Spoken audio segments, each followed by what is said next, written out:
नवरात्रि की 5वें दिन की बहुत शुभकामनाएं। बोर हो गए होंगे ना आप लोग घर पे, उदास भी हो गए होंगे, डिप्रेस्ड भी हो गए होंगे, कई तो रो रहे होंगे। अच्छा है, क्योंकि ये वक्त बुरा नहीं है। बुरे वक्त को कभी बुरा मत समझना।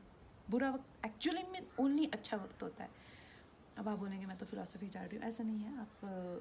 आप जानते हैं कि मैं एक मामूली सी, बहुत सारे कलाकार होते हैं, बहुत सारे लोग होते हैं, पर आप वो लोग खुश ये नहीं कह सकते कॉन्फिडेंस से कि मैं खुश हूँ, जो मैं हूँ वो बन के, वो आज इस मुकाम पे खुश हूँ, मैं कॉन्फिडेंस से कह सकती हूँ। एंड ये बहुत बड़ी अचीवमेंट है अपने आप में, किसी भी अवार्ड से, किसी भी पैसे से, किसी भी मुकाम से बहुत बड़ी अचीवमेंट है। और मैं ऐसा कैसे बनी दोस्तों? मैं 15-16 साल की थी जब मैं घर से भाग गई थी।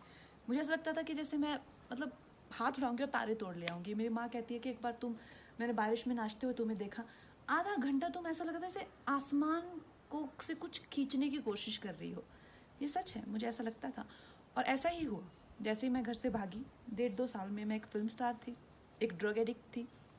मेरी ज़िंदगी में इतने सारे कांड चल रहे थे कि मैं ऐसे लोगों के हाथों में लग चुकी थी कि जहाँ से मुझे शायद मौत ही निकाल सकती थी। ये सब इतना सब डेंजर हो चुका था मेरी लाइफ में जब मैं टीनेजर ही थी अभी। तो सोच लो मैं कितनी खतरनाक हूँ। एनीवे, सो उसके बाद हुआ यूँ कि मेरी ज़िंदगी में एक बहुत अच्छे शख्स आए, मेरे मित्र, जो उस टाइम एक स्ट्रगलिंग फाइट मास्टर थे। तो उन्होंने मुझे योगा मित्रता हुई तो उन्होंने मुझे योगा कराना शुरू किया। एक दिन उन्होंने कहा आंखें बंद करो। आंखें बंद की तो मैं रोना रोना रोना रोना रोना रोना रोना ही ना रुके। तो कहते यार बड़ी अजीब लड़की, आंखें ही नहीं बंद कर सकती, तो मेडिटेशन कैसे करेगी? तो उन्होंने मौका मिलते ही मुझे एक बुक दे दी, राजा योगा। तो उस बुक में प्रोसेसेस हैं बहुत सारे, बहुत अच्छे, और मैंने विवेकानंद जी को अपना गुरु मान लिया। और उन्हीं के गाइडेंस में मैंने अपने आप को बहुत संवारा, क्योंकि मुझे हमेशा से लगता था कि यार ये हैं एक्शंस मेरे। मैंने कभी किसी को अपनी स्थिति के लिए कभी किसी को नहीं सोचा कि यार ये इनकी करतूत है। तो I think that is why I could work on my self. और अगर वो मुकाम मेरी ज़िंदगी में नहीं आता तो शायद मैं भीड़ में घूम जाती, शायद मैं इतने आगे नहीं आ पाती।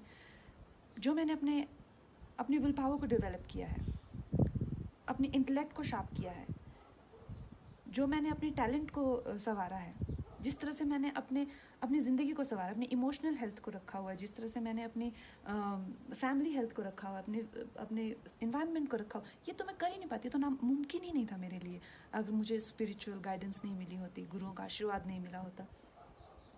तो इस मुकाम की बड़ी अहमियत है। और जो प्रोसेस मैंने किया था, ब्रह्मचर्य का मैंने सहारा लिया था 2-2.5 साल। उस टाइम पे मैंने एक फ़िल्म की थी फैशन, और मेरी एक बहुत अच्छी मित्र थी अश्विनी देशमुख, आजकल उनसे बात नहीं होती है, पर वो उस टाइम मुंबई मिरर की जर्नलिस्ट थी। तो उन्होंने देखा यार तुम क्या करती हो, सिर्फ सफ़ेद वस्त्र पहनती हो और उबला हुआ खाना खाती हो। तो मैंने उन्हें बताया, तो उन्होंने एक बड़ी भलती हुई सी स्टेटमेंट लिख दी कि कंगना टर्न सेलिब्रेट। तो ब्रह्मचर्य इज़ नॉट अबाउट सेलिब्रेसी और नॉट जस्ट अबाउट सेलिब्रेसी। ब्रह्मचर्य के बहुत अच्छे अच्छे प्रोसेसेस होते हैं, और उससे जो है आपकी एनर्जी को, अगर आपको बिल्कुल अपने हाथों में लेना हो, अगर आपको अपनी लाइफ की जो गाड़ी की ब्रेक है या क्लच है, सब अपने हाथ में, व्हील अपने हाथ में लेना है, you need to do processes like that. And specially अगर आपके पास ऐसी वॉलेटाइल एनर्जी हो। तो दोस्तों कहने का मतलब ये है कि इस वक्त का फ़ायदा उठाइए। बुरा वक्त ही ओनली अच्छा वक्त। और अब 5वें दिन मेरी और रंगोली की एनर्जी भी थोड़ी लो आती जा रही है। क्या कहती हो रंगू? बहुत लो है आज।